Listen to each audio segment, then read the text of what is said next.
اور یہ آپ کا جو مصری صاحب ہے نا، یہ اس طرح افواہیں پہن رہا ہے کہ شیعوں جو ہے ختم نبوت کے قائل نہیں. اب بیوقوف، تو نبوت کا معنی نہیں سمجھتا. احمق مصری، تو نبوت کا معنی نہیں سمجھتا. نبوت کوئی بھی ملائکہ سے بات کرے تو اس کا مطلب یہ نہیں ہے کہ وہ نبی ہوتا ہے. السلام علیکم. وعلیکم السلام سر، کیا حال چال ہے؟ خیریت ہے؟ آپ ٹھیک ہیں میرے بھائی؟ جی الحمدللہ سر، شکر اللہ پاک کا. آپ سنائیں ٹھیک ہے؟ اللہ تعالیٰ آپ کو عزت دے. Thank you sir. سر میں عقیدے سے سنی ہوں، لیکن جی کافی عرصے سے آپ کو سن رہا ہوں میں. اللہ آپ کو سلامتی دے. تو میرے آپ کے ساتھ 2-3 سوالات ہیں، ڈاؤٹس ہیں میرے، وہ کلیئر کرنے ہیں میں نے. جی سر بولیں. سر جو امامت کا عقیدہ ہے، کائنڈلی اس کو آپ بریف کر سکتے ہیں کہ کیا عقیدہ ہے امامت کا؟ کیونکہ جو میں نے سنا ہے، میں اپنا میں بتا دیتا ہوں آپ کو کہ جو میں نے سنا ہے وہ یہ ہے کہ جو نبوت ہے وہ آپ صلی اللہ علیہ وسلم پر ختم ہو چکی ہے. جیسے حضرت جبرائیل علیہ السلام آپ صلی اللہ علیہ وسلم پر وحی لے کر نازل ہوتے تھے، اسی طرح جو ائمہ اکرام ہے، مولا علی علیہ السلام ہے، امام حسن، امام حسین، ان کے اوپر بھی اسی طرح حضرت جبرائیل علیہ السلام وحی لے کر نازل ہوتے ہیں. تو کیا یہ اس میں کیا صداقت ہے؟ اس کو کائنڈلی بریف کرتے ہیں. یہ تو آپ نے دوسرا سوال کیا نا.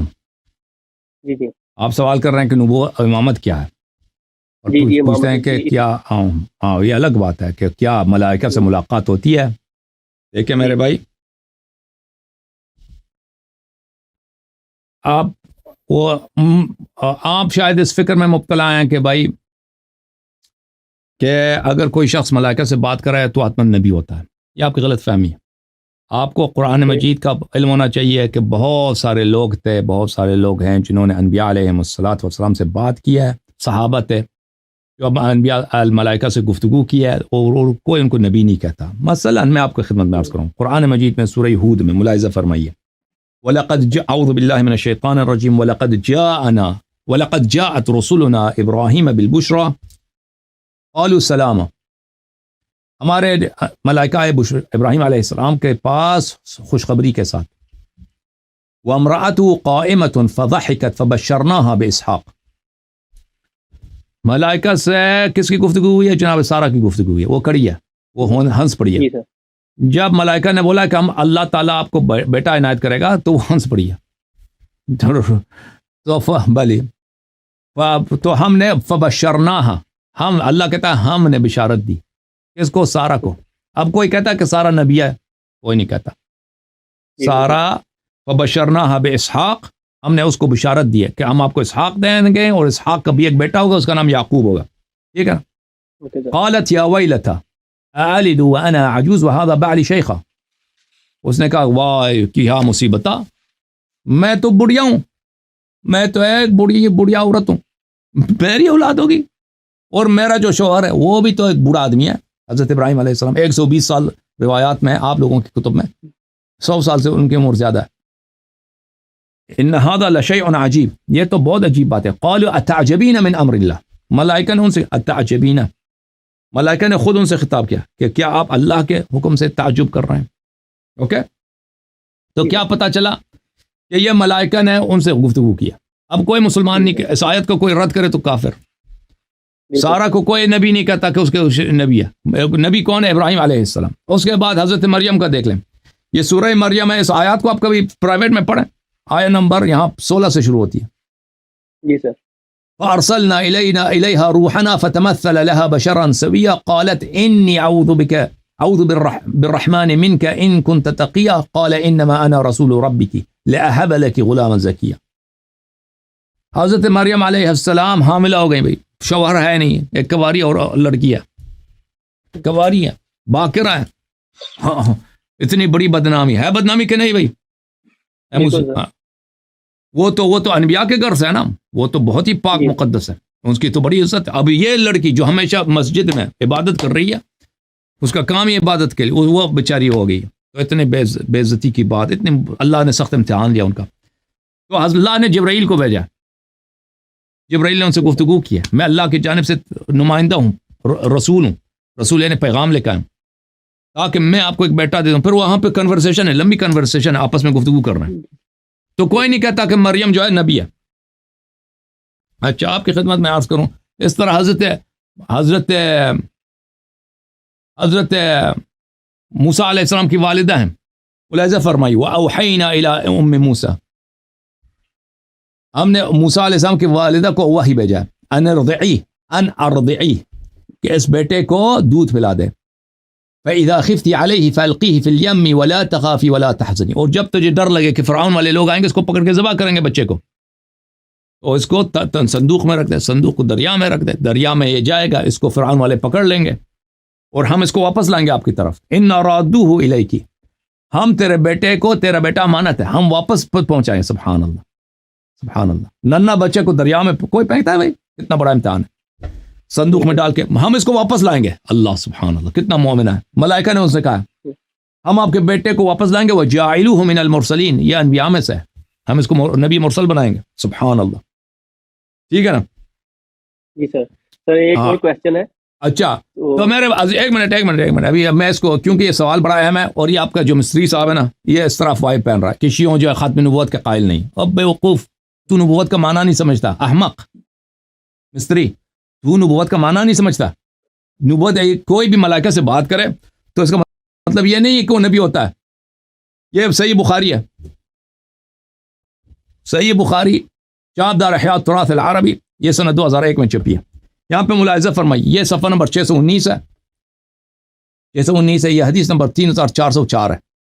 اس میں باب حدیث ابرص واعمى واقرع من بنی اسرائیل، یہاں پہ ایک کہانی ہے، یہ حدیث ہے۔ بنی اسرائیل میں 3 آدمی تھے، ایک تھا لیپریسی کی بیماری تھی اس کو، ابرس، ایک تھا اندھا اور ایک تھا گنجا، ہنڈ، اس کے بال نہیں تھے۔ ان کی ملائکہ سے گفتگو ہوتی ہے، ملائکہ ان سے گفتگو کرتا ہے، ان کو ایک کو بال دے دیتا ہے، ایک کو شفا دے دیتا ہے، اس کو خوبصورت بن جاتے ہیں، پھر ان کا امتحان ہوتا ہے۔ یہ لمبی کہانی ہے، ملائکہ ان سے گفتگو کی۔ اب کوئی کہتا ہے کہ بھئی یہ جو ہے نبی ہے۔ اچھا ایک منٹ میں ایک اور واقعہ آپ کو دکھا دوں۔ جبرائیل صحابہ سب جبرائیل کو دیکھتے ہیں، جبرائیل کی باتیں سنتے ہیں۔ ملاحظہ فرمائیے، یہ کتاب ہے صحیح بخاری، چاپ دار احیاء التراث العربی، سنہ 2001 میں چھپی ہے۔ یہاں پر یہ ہے کون سی کتاب ہے؟ باب سؤال جبرائیل عن النبی صلی اللہ علیہ وسلم، نبی صلی اللہ علیہ وسلم سے جبرائیل، کتاب العلم میں شروع میں جبرائیل جو ہے نبی صلی اللہ علیہ وسلم سے سوال کرتے ہیں ایمان کیا ہے وغیرہ وغیرہ۔ حدیث نمبر 50 ہے بخاری میں، کہ ابو ہریرہ کہتے ہیں نبی صلی اللہ علیہ وسلم ایک دن ہمارے باہر آئے تھے، ہمارے ساتھ تھے، جبرائیل آئے، جبرائیل نے نبی صلی اللہ علیہ وسلم سے پوچھا ایمان کیا ہے، پیغمبر نے جواب دیا۔ پھر جبرائیل نے پوچھا اسلام کیا ہے، پیغمبر نے جواب دیا۔ پھر پوچھا احسان کیا ہے، نبی صلی اللہ علیہ وآلہ وسلم نے جواب دیا۔ پھر پوچھا قیامت کب ہے، جواب دیا۔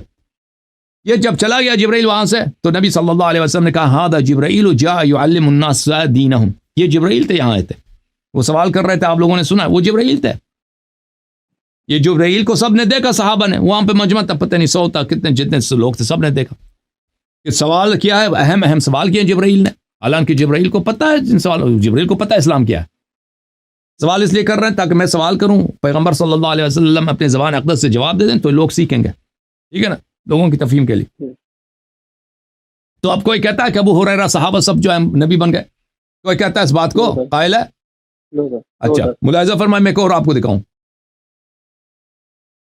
یہ کتاب ہے بخاری، چاپ دار احیاء التراث العربی، اس کتاب میں ملاحظہ فرمائیے صفحہ نمبر 655 میں حدیث نمبر 3687،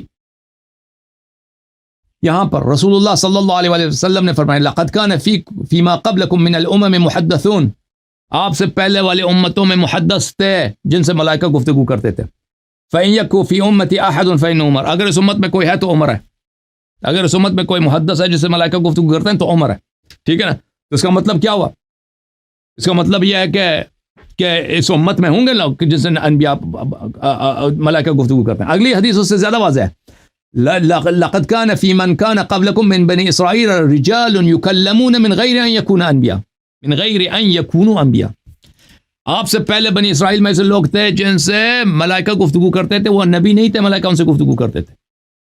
اچھا فإن يكن في امتي من امتی منهم احد فعمر، اگر میری امت میں کوئی ایسا ہے تو عمر ضرور ہے، ٹھیک ہے نا۔ Okay sir. اچھا تو پتہ یہ چلا، میں وہ بھی دکھا دوں آپ کو ایک منٹ، اس عمران ابن حسین سے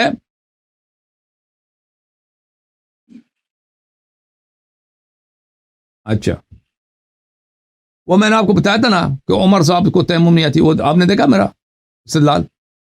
اور جس کو تیمم نہیں آتی بھائی ملائکہ اسے گفتگو کر سکتا ہے، اہل بیت طاہرین جو مطہر ہے، ہاں مطہر ہیں، ان سے کیوں نہیں گفتگو کر سکتے؟ اچھا میں ایک منٹ ایک اور آپ کو دکھاؤں. اچھا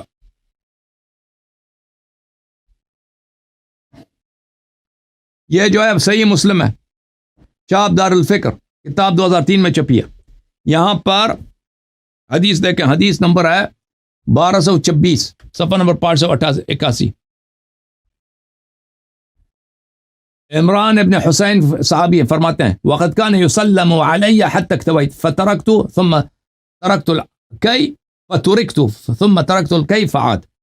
کہتا ہے ملائکہ مجھ پہ سلام کرتے تھے، میں ان کا سلام سنتا تھا، پھر میں نے کیا کیا، مجھے بواسیر کی مرض لگی ہے، اس کو بواسیر ہو گیا تھا. بواسیر میں اس کو داغ سمجھتے ہیں نا، داغ لگاتے ہیں وہ حکیم وغیرہ داغ لگاتے ہیں، تو بواسیر کی وجہ سے میں نے داغ لگائی ہے. جب میں نے داغ لگائی تو ملائکہ نے سلام دینا چھوڑ دیا تھا، پھر میں نے داغ لگانا چھوڑ دیا تو ملائکہ پھر شروع ہو گئے مجھے سلام کرتے تھے. دیکھ کے ملاحظہ فرمائی. یہ اس حدیث کی شرح میں نووی صاحب کیا کہتے ہیں؟ صحیح مسلم بشرح النووی مجلد الرابع جزء الثامن چاپ دار الفکر 2000 میں چھپی ہے. یہ وہی حدیث ہے. اچھا 1226 اس کی شرح میں کہتے ہیں ومعنى الحديث، حدیث کا معنی یہ ہے ان عمران بن الحسين كانت به بواسير فكان يسير على المهمات وكان الملائكة تسلم عليه فكان يصبر على يصبر يسير نہیں يصبر ہے، ملائکہ اس کو بواسیر کا مرض تھا تو وہ اس درد پہ صبر کرتا تھا تو ملائکہ اس کو سلام کرتے تھے. فاكتوى فانقطع سلامه، جب اس نے داغ لگائی ہے تو ان کا سلام جو ہے وہ کٹ گیا، پھر دوبارہ وہ اس نے داغ لگانا چھوڑ دیا تو دوبارہ اس کا سلام شروع ہو گیا. تو بہرحال یہ عرض ہے. بسم اللہ کریں، بول اگلا سوال. اچھا سر، دوسرا کوشچن یہ ہے کہ میں نے بک پڑھی ہے سلیم ابن قیس الہلالی رحمۃ اللہ علیہ کی نا، تو آپ کی نظر میں وہ جو بک ہے اتھینٹک بک ہے؟ بالکل. اوکے، جو اس میں لکھا ہوا ہے اس کے اوپر میں بات نہیں کرتا آپ سے، لیکن اس میں ایک تو کوشچن ہے میرے. جی. تو اس کی جو آخری حدیث ہے میں نے پڑھی ہے، میں نے جو P D F download کیا تھا 145 پیجز کا تھا وہ نا، اردو میں. تو اس کی جو آخری حدیث ہے وہ میری سمجھ میں نہیں آئی، وہ والی اس میں جو میرے خیال سے وہ خود سے ہی بیان کر رہے ہیں، وہ والا انہوں نے سند نہیں بیان کی. اس میں وہ مولا علی علیہ السلام کی شان کو بیان کر رہے ہیں کہ قیامت والے دن بتا رہے ہیں کہ وہ میں فیصلہ کروں گا، مولا علیہ السلام کے حوالے سے بتا رہے ہیں کہ حضرت علی علیہ السلام فیصلہ کریں گے، جنت دوزخ کا فیصلہ کریں گے، میں جنت میں لوگوں کو داخل کروں گا، میں دوزخ میں کروں گا. اس طرح کا اس کا کچھ مفہوم بنتا ہے، تو کائنڈلی وہ تھوڑا سا کلیریفائی کر دیں کہ وہ تو یہ حدیث میں بہت زیادہ ہے. دیکھیں او علی الاعراف رجال یعرفون کلا بسیماہم. ایک منٹ میں کتاب لیتا ہوں بھائی، مجھے نہیں معلوم آپ کس حدیث کی بات کر رہے ہیں، لیکن یہ حدیث شیعہ کتب میں بہت زیادہ ہے اس طرح. میرے پاس جو سلیم کی کتاب ہے اس میں آخری حدیث اس طرح نہیں ہے جو آپ فرما رہے ہیں. بہرحال یہ ہمارے کتب میں بہت زیادہ ہے کہ روز قیامت جو ہے اللہ تعالیٰ امیر المؤمنین علیہ الصلاۃ والسلام کو یہ اختیار دیں گے کہ جس کی وہ شفاعت کریں، اس کو جنت داخل کریں، اور اہل بیت علیہ السلام کا بھی اختیار ہوگا، اور بلکہ شیعوں کا اختیار ہوگا، نہ صرف اہل بیت، شیعوں کا بھی، جو صالح شیعہ ہیں وہ بھی یہ کر سکیں گے کہ اپنے گاؤں والے، شہر والے دوستوں کو 50-100 جتنا چاہیں ان کو جنت داخل کریں، جہنم سے نکال دیں. تو یہ اس کے احادیث بہت زیادہ ہیں. اب روایات اس کے بہت زیادہ ہیں ہمارے پاس، یعنی بہت زیادہ تعداد ہے اس کی. مختلف قرآن کی جو مختلف آیات ہیں اس کے ذیل میں ائمہ اطہار علیہ السلام کی یہ باتیں ہیں.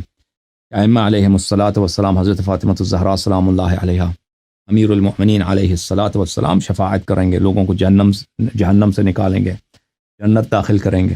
یہ بہت زیادہ ہے. جی ہاں. سر اسی کتاب میں ایک حدیث تھی کہ جو آپ صلی اللہ علیہ وسلم نے فرمایا تھا کہ میری عمر کے 70 فرقے بنیں گے، اس میں ایک جنت میں جائے گا اور 72 فرقے دوزخ میں جائیں گے. اور اسی میں حدیث ہے کہ حضرت امیر المومنین مولا علیہ السلام نے فرمایا تھا کہ ان 73 فرقوں میں 12 فرقے میرے شیعہ کے ہوں گے. جی ہاں. تو بیا مسلم اگر میں کہتا ہوں آج کہ میں شیعہ مذہب کو ایکسیپٹ کرنے کے لیے تیار ہوں، تو مجھے کیسے پتا چلے گا کہ ان 12 فرقوں میں سے کون سا فرقہ حق پہ ہے؟ تو حق و باطل کا معیار قرآن اور سنت ہے، ٹھیک ہے نا؟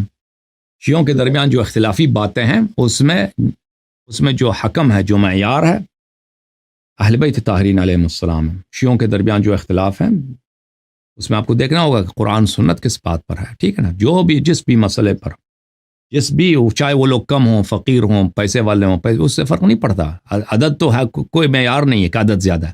وہ شیعہ بیوقوف ہے نا، وہ کہتے ہیں کہ یہ ہمارے مولوی جو ہیں یہ کی تعداد زیادہ ہے، ان کے پاس پیسے ہیں، یہ بوڑھے ہیں، کہتے ہیں سیستانی بوڑھے ہیں تو یہ صحیح کہتے ہیں اس نے 70 سال پڑھی ہے، یہ تو صحیح کہتا ہو۔ وہ دلیل ولیل اس کے پاس کوئی، سیستانی کی کتابوں میں کوئی دلیل کچھ بھی نہیں ہے، وہ کہتے ہیں یہ بوڑھا ہے، بس یہ بزرگ ہے، حالانکہ اس نے بزرگی میں اس نے کیا کیا ہے وہ کوئی دلیل نہیں ہوتی کہ یہ بوڑھا ہے، وہ تو اس کی بات مان لے تو کہتے ہیں کہ یہ اور وہ بھی شیعوں کو اسی طرح بے وقوف بناتے ہیں، کہتے ہیں کہ بھئی دیکھو اس نے 70 سال حوزے میں پڑھا ہے، وہ اس کو نہیں آتا، اس کو ضرور آتا ہے۔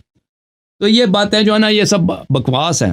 انسان کو دیکھنا ہے جس کے پاس دلیل ہے، جس کی بات قرآن کے موافق ہے، سنت کے موافق ہے، اہل بیت علیہ السلام کے کلام کے موافق ہے، وہ بات، اس کی بات صحیح ہے۔ وہ کہنے والا چھوٹا ہے یا بڑا اس سے فرق نہیں پڑتا، فقیر ہے، پیسے والا ہے، اس سے کوئی فرق نہیں پڑتا، لوگ اس کی عزت کرتے ہیں نہیں کرتے۔ جو بھی بات دنیا میں دیکھیں، حق اللہ ہے، حق نبی صلی اللہ علیہ وسلم اور اس کے اوصیاء ہیں، جو بھی بات انہوں نے کہی وہ حق ہے۔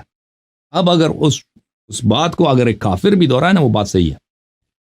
اب امریکہ بھی آ کے ایک بات کہے نا جو قرآن میں سنت میں، وہ اس کو انکار کریں گے، وہ کفر ہے، انکار نہیں کر سکتے۔ امریکہ اسرائیل کہہ دے، انکار نہیں کر سکتے۔ کوئی دنیا کا کافر ترین شخص کی بات آپ اس لیے رد نہیں کر سکتے، اگر وہ قرآن و سنت کے موافق ہے تو اس کو ماننا پڑے گا، تصدیق کرنا پڑے گا۔ یہ تو حق ہے بھائی، حق ہے بس۔ اب مولوی حضرات فرقے شیعوں میں بہت ہیں، افکار مختلف ہیں، اور شیعوں میں کفریات بہت زیادہ ہیں۔ میں تو ہمیشہ کہتا ہوں یہ شیعہ نام کے شیعہ ہیں، کہتے ہیں ہم شیعہ۔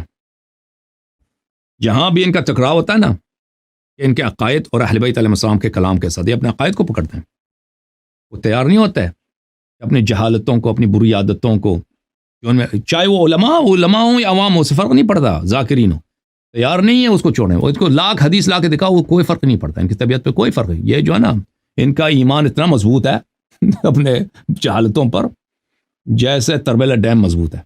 تربیلا ڈیم کو توپ سے بھی لگاؤ نہ، نہیں اڑتا۔ تو ان کا ایمان بھی قرآن و سنت کے مقابلے میں کوئی قرآن کی حدیث، کوئی وہ قرآن سنت ان پہ اثر نہیں کرتا بھائی، یہ ایسے لوگ ہیں۔ جی ہاں، اچھا سر، ایک آپ لاسٹ کے کوشچن ہے میرا۔ آپ لوگ ان سے بہتر ہو، جماعت مریم سے بہتر ہیں۔ جماعت مریم میں بہت دیکھوں کہ وہ بیچارے نرم ہو جاتے ہیں، وہ بات سنتے ہیں، مانتے ہیں۔ ان کے علماء اللہ جانتا ہے، بہت سارے ان کے علماء شیعہ ہو چکے ہیں، لیکن وہ اظہار نہیں کر سکتے بیچارے، وہ ڈر کے مارے اپنے بچوں سے، پڑوسیوں سے۔ یہ بہت زیادہ ہے اس طرح، میں دیکھتا ہوں بالخصوص پاکستان میں۔ پاکستان کے جو اہل سنت ہیں، یہ تو اہل بیت علیہ السلام سے بڑی عقیدت رکھتے ہیں۔ لوگ ان میں نواسب ہیں لیکن وہ کم ہیں، نواسب اکثر یہ لوگ جو ہیں اہل بیت علیہ السلام کے بڑے شہدائی ہیں، لیکن ان کو پتہ نہیں ہے کہ امامت، خلافت، یہ مسئلہ جب پتہ چل جاتا ہے تو، میں نہیں کہتا سب، لیکن میں سے بہت سارے وہ آ جاتے ہیں، سیدھے راستے پہ آ جاتے ہیں۔ لیکن شیعہ اس طرح نہیں ہے۔ شیعہ وہ جس راستے پہ لگے ہوئے نا، وہ ان کو پرواہ نہیں ہے کہ ان کا راستہ اہل بیت علیہ السلام کے خلاف جا رہا ہے۔ وہ اپنے بدعتوں پر، جہالتوں پہ اصرار کریں گے، ان میں سے کم ہوں گے جو چھوڑنے پہ تیار ہوں۔ یہ بڑا عجیب بات جو مجھے نظر آئی، یہ بات نا بہت عجیب ہے، اور یہ بہت ڈرنے کا مقام ہے اور خوف کا مقام ہے۔ اور یہ جو ہے، یہ جو بھی انسان اپنی بدعت پہ اصرار کرتا ہے، وہ انسان کو ایک نہ ایک دن کافر بنا لیتا ہے، اس کا آخر کار کفر کی طرف چلا جاتا ہے، کیونکہ اس کا نتیجہ یہ ہوگا کہ آپ اہل بیت علیہ السلام کا انکار کرو گے، ان کی بات کا انکار کریں، ان کی حدیث کا انکار کریں، یا خود ان کا انکار کریں، بات ایک ہی ہے۔ جی سر بولیں۔ اچھا سر، میرا لاسٹ کوشچن ہے۔ میرا ایک دوست ہے، اہل تشیع ہے، وہ مجھے بتا رہا تھا کہ اگر آپ اہل تشیع بنتے ہیں، شیعہ مذہب قبول کرتے ہیں، اہل بیت علیہ السلام کا مذہب قبول کرتے ہیں، تو آپ کو تقلید کرنی ہوگی۔ وہ آئی تھنک آیت اللہ سستانی صاحب کا اس کی تقلید کرتا ہے وہ۔ تو اس حوالے سے آپ بتا رہے تھوڑا سا کہ کس میں، تو وہ میرے اسپیچز دیکھ لیں بھائی، یہ ایک تقلید، ایک مصیبت ہے۔ کہ شیعوں کو پرواہ ہی نہیں ہے کہ یہ کہتے ہیں ہم شیعہ نا، لیکن ان کو پرواہ نہیں ہے کہ اہل بیت علیہ السلام کے فرامین کیا، ان کے علماء کو بھی پرواہ نہیں ہے، ان کو پتہ ہی نہیں ہوتا ان کے علماء کو کہ مثلا تیمم میں، نماز میں حدیث کیا پتہ، سنت کیا، وہ پتہ نہیں ہوتا، پڑھتے نہیں زندگی میں، 40 سال 50 60 سال عمر گزرتا ہے نہیں پڑھتے، وہ بس یہی رٹ لگاتے ہیں سیستانی نے کیا بولا ہے، وہ اس کو حجت سمجھتے، حدیث کو نہیں حجت سمجھتے، تو یہ ایک بڑا کفر ہے، بڑا فتنہ ہے، ٹھیک ہے نا۔ تو اب میرے اسپیچز ہیں تقلید کے موضوع پر، اگر آپ اس کو دیکھ لیں، اور مناظرات بھی ہیں اس چینل پہ، تو یہ مولوی جو ہیں، شیعہ مولوی جو ہیں، اتنے میرے سپورٹر تھے بہت زیادہ، میں ان کے آنکھوں کا تارا تھا۔ تو ایک تو میں نے ولایت فقیہ کو نہیں مانا، اور میں نے ان کا انکار کر دیا، تو بہت سارے میرے خلاف ہو گئے، تو پھر میں نے جب اجتہاد تقلید کو رد کر دیا، تو پھر یہ جو ہے یہ میرے پکے دشمن ہو گئے، لیکن وہ سب میرے شاگرد ہیں، ان کے بڑے سے بڑے مجتہد کو بھی لے کے نا، وہ میری تقریر کو سن کے مجھ سے سیکھتا ہے، میں ان سے نہیں سیکھتا، یہ مجھ سے سیکھتے ہیں، لیکن یہ جو ہے وہ ناخلف شاگرد جو ہوتا ہے نا، حرامی ٹائپ کا شاگرد، سیکھتا ہے، استفادہ کرتا ہے، لیکن بات وہ جو ہے وہ اپنے وہ نہیں کہے گا کہ ہم نے اللہ یاری سے سیکھا ہے، اور جا کے اپنے مجلس وغیرہ میں میرے باتوں کو دہراتے ہیں، لیکن وہ مجھے پھر لوگوں کے سامنے میری تکفیر کریں گے، مجھے تفسیق کریں گے، اس لیے کہ میں مراجع کو نہیں مانتا، اور میں مرجعیت اجتہاد کو اور لیکن جیسے آپ کے علماء نہیں آتے نا آگے کہ گفتگو کریں، وہ بھی آگے کوئی نہیں آتا، وہ 1000 بہانے بنائیں گے، کہتے ہیں آپ اللہ یاری سے کیوں گفتگو نہیں کرتے، وہ جاہل ہے، اسے کیا بات کریں ٹھیک ہے، تو انسان جاہل سے بھی بات کرتا ہے، کوئی بات نہیں، اتنا بھی تو جاہل نہیں ہوں، کم از کم قرآن پڑھنا تو آتا ہے، ان کو تو قرآن بھی نہیں پڑھنا آتا نا، ان کا آیت اللہ آیت آپ نے دیکھا ہوگا قرآن پڑھتے ہوئے، دیکھا ہے نا اس کو چلو مان لیا کہ جاہل ہوں، کوئی بات نہیں، انسان جاہل، پیغمبر صلی اللہ علیہ وسلم کوئی رد کرتے تھے کہ میں جاہل سے بات نہیں کرتا، یہ کوئی سنت ہے؟ کبھی کسی نبی نے کسی سے اس لیے انکار کیا کہ میں جاہل، یا کہتا ہے ایجنٹ ہے بھائی، ان کا جو بھی دشمن ہوتا ہے نا وہ ایجنٹ ہوتا ہے، ایجنٹ دشمن کیا، ان کا جو بھی مخالفت کرے نا چھوٹی سی فوراً ٹپا آ گیا گئی، یہ جاسوس ایجنٹ ہے، پتہ نہیں ان پہ کہاں سے وہی نازل ہوتی ہے کہ ان کو پتہ ہے سب اندر کی باتیں، پردے کی باتیں ان کو پتہ ہے کہ کون جاسوس ہے، کوئی نہیں، کون نہیں۔